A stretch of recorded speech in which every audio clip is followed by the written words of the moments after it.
तो दोस्तों, आप लोगों ने लॉज ऑफ मोशन के बारे में तो सुना ही होगा, which is discovered by none other than the great scientist जिन्हें हम फादर ऑफ मोशन भी कहते हैं, सर आइजैक न्यूटन। बट क्या कभी आपने लॉज ऑफ लर्निंग के बारे में सुना है? अगर नहीं सुना तो ये वीडियो आपके लिए ही है। जी हाँ, good evening to all and स्वागत करती हूँ एक बार फिर से आप सभी का अंग्रेजी की पाठशाला में। तो आइए हम बिना टाइम वेस्ट किए इस वीडियो को बिगिन करते हैं। So today in this video we are going to discuss about the laws of learning. Sir Edward Lee Thorndike के बायोग्राफी के बारे में हम पढ़ेंगे, who is he and how he discovered this law, the different experiment that he has done on different animals and about the concept and principles of laws of learning. आइए इसकी meaning को हम जानते हैं। एडवर्ड ली थॉर्नडाइक जो हैं, उनका जो योगदान रहा है, उनका जो कंट्रीब्यूशन रहा है साइकोलॉजी के फील्ड में, सोशियोलॉजी के फील्ड में, वो रहा है 1874 से 1949 के अंतर्गत। So he is generally considered to have been the foremost educational psychologist and not only on the United State but all over the world. वो सिर्फ और सिर्फ यूनाइटेड स्टेट में ही प्रसिद्ध नहीं है, बल्कि इस पूरे विश्व में उन्हें जाना जाता है। He contributed to research and theory in the field of learning and genetic psychology, testing and social psychology. इन सारी ही फील्ड्स में इन्होंने रिसर्च किया है। So Thorndike first stated the elements of his theory of learning in 1913. 1913 में इन्होंने सबसे पहले जो एलिमेंट्स ऑफ लर्निंग होते हैं उसकी थ्योरी को हम लोगों के सामने रखा था। That connections are formed in the nervous system between stimuli and response, यानी कि हमारे ब्रेन के अंदर जो नर्वस सिस्टम होता है उसमें कनेक्शंस जो हैं वो किस तरीके से फॉर्म होते हैं, एक स्टिमुलस के बीच में और एक रेस्पॉन्स के बीच में जो कनेक्शन होता है उसके बारे में इन्होंने हमें बताया है। This connection formed are illustrated by the symbol SR। तो SR जो है ये सिंबल है जो हमें इन कनेक्शन के बारे में बताता है या फिर इसे रिप्रेजेंट करता है। सो दोस्तों, जैसे हमारा SI यूनिट्स होता है वैसे ही हम इसे SR को कंसिडर कर सकते हैं, like they shows the connection that are formed. So another word used to describe this connection is the word bond, यानी कि bond के word से भी हम इन्हें कनेक्ट कर सकते हैं। This theory is sometimes called a bond theory of learning, और कई बार जैसे इसे नाम दिया गया है बॉन्ड का तो हमें ये पता चलता है कि ये बॉन्ड थियरी ऑफ लर्निंग भी बोली जाती है। Then Thorndike has written learning is connecting. Thorndike ने इस चीज पर ज्यादा फोकस किया है कि लर्निंग जो है वो कनेक्शन से ही बिल्डअप होता है and the mind in men's connection system, यानी कि हमारे दिमाग के अंदर जो कनेक्शन है वो किस तरीके से डेवलप होते हैं उसका सिस्टम क्या है। So according to Thorndike learning take place by trial and error method. तो इन्होंने ये ट्रायल और एरर मेथड हमारे सामने रखा है जो कि हमें ये बताता है कि इंसान जो है वो किसी भी चीज़ को पहले ट्रायल के बेसिस पे कोशिश करता है एंड बार बार उस चीज़ में फेल होने के बाद में वो सक्सेस को अटेम्प्ट करता है, जो कि हम चाहे आप कम्पिटिटिव एग्जाम्स दो, otherwise if you are appearing any kind of examinations, आप उसमें अपने आप को देखोगे if you are not getting pass in the first attempt then आप उसमें क्या करते हो, वापस से प्रयास करते हो। तो ये जो चीज़ है, ये इस चीज़ के बारे में जो खोज की गई थी वो सबसे पहले एडवर्ड ली थॉर्नडाइक के द्वारा ही की गई थी, और इनका कहना भी ये है कि ट्रायल एंड एरर एक ऐसा मेथड है जिससे कि हमारे ह्यूमन माइंड के अंदर एक कनेक्शन फॉर्म होता है। Some people call it learning by selection of the successful variant. कुछ वेरिएंट होते हैं जिन्हें सिलेक्ट करके हम ये कनेक्शन को फॉर्म करते हैं।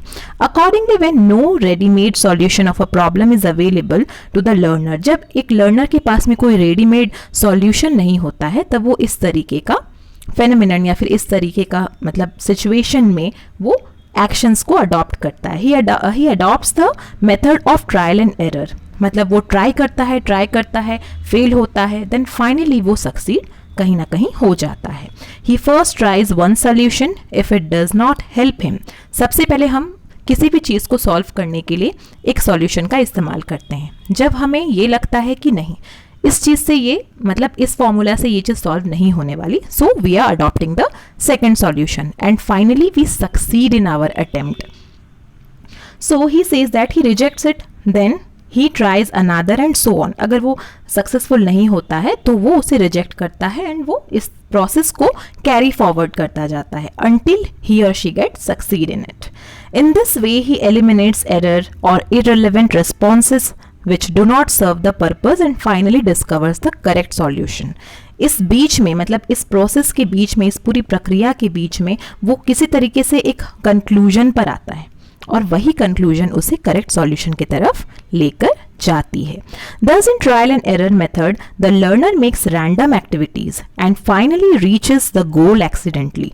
मतलब यहाँ पर आप देख सकते हैं पर्पस जो है, पर्पसफुली अगर हम किसी काम को करते हैं देन हम ट्रायल और एरर के मेथड पर करते हैं और उस काम को करने का प्रयास हम तब तक करते हैं जब तक हम उसमें एक्सीडेंटली सक्सीड ना हो जाएं.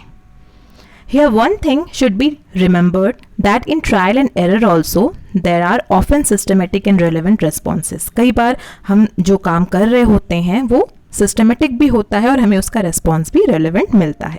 Activities are not wholly random. जो एक्टिविटीज़ हम कैरी कर रहे होते हैं वो पूरी तरीके से सामान्य नहीं होती है.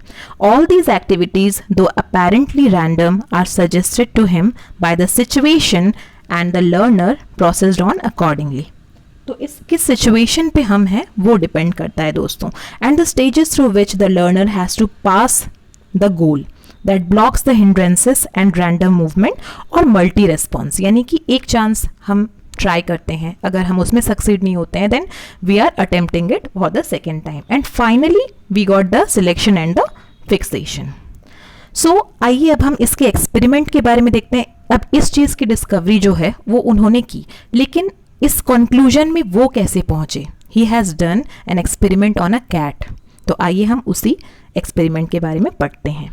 Thorndike's most widely quoted experiment was the cat placed in a puzzle box. उन्होंने एक कैट को लिया, उसे एक पजल बॉक्स के अंदर डाल दिया. The hungry cat was put in the puzzle box and a fish as an incentive. उसे, मतलब एक कैट है, उसे पूरी तरीके से हंग्री रखा उसने और इंसेंटिव के तौर पर या फिर गिफ्ट के तौर पर एक उसने बाहर एक फिश जो है उसे लटका दी. Was put outside the cage. जिस पिंजड़े में उसे रखा गया उसके ठीक साइड में उसे इस तरीके से रखा गया दोस्तों कि अगर वो कंटिन्यूस अटेम्प्ट करती है, means that cat will do the continuous attempt, then anyhow it can reach to the goal. As an so दोस्तों यहाँ देखा जाता है कि the box was designed in such a way that the door of the cage can be release by some simple act. किसी भी simple act से, मतलब नॉर्मल तरीके से वो ओपन हो सकती है, लाइक ड्रेसिंग अ लिवर और इनसाइड द केज.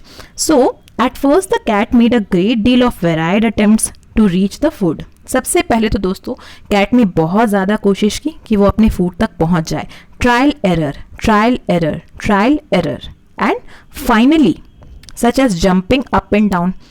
सबसे पहले उसने जंप किया, then clawing at the bars, मतलब अपने हाथों से उस बार्स को खुरचना, then scratching the cage and wailing trying to push the bars and pawing shaking movable parts of the cage, but all attempts prove to be vain. मतलब कि वो सब कुछ एक तरीके से पानी में ही चला गया बिकॉज वो सक्सीड नहीं हुई.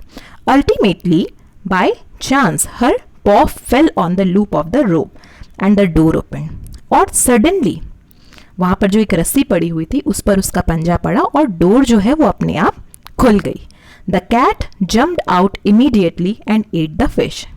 When next day the cat was put in the box again, this time she took less time in coming out, and in the subsequent trial the time decreased further so much that the stage reached when the cat came out soon after being put inside by directly striking the latch with her paw without any random movement. This is how she learned to reach its goal.